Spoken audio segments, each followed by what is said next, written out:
Welcome to Luca and Miguel. Enjoy the video. In this video, I will show how to make tea jelly.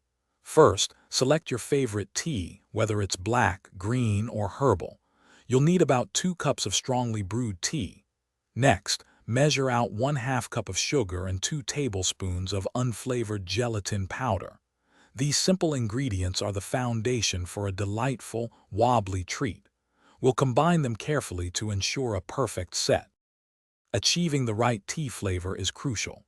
Steep your tea for 5 to 7 minutes to ensure a strong, concentrated brew, which will give your jelly a deep, rich taste. While your tea is steeping, prepare your gelatin. Sprinkle 2 tablespoons of unflavored gelatin powder evenly over 1/2 cup of cold water. Let it sit undisturbed for about 5 minutes. This process, called blooming, ensures the gelatin dissolves smoothly later. Once your tea is brewed and gelatin bloomed, it's time to combine them. Strain the tea, then add the bloomed gelatin and 1/2 cup of sugar to the hot liquid.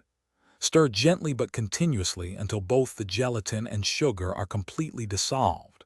This usually takes about 2 to 3 minutes.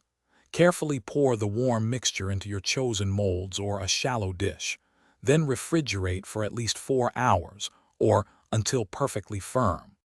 Your delicious tea jelly is now ready to enjoy.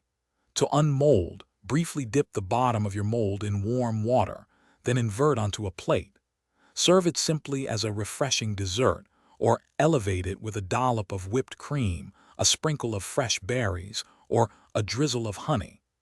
Don't hesitate to experiment with various teas like Earl Grey or Jasmine to discover your favorite flavor combinations. Thanks for watching and please subscribe. It's the best investment you'll ever make.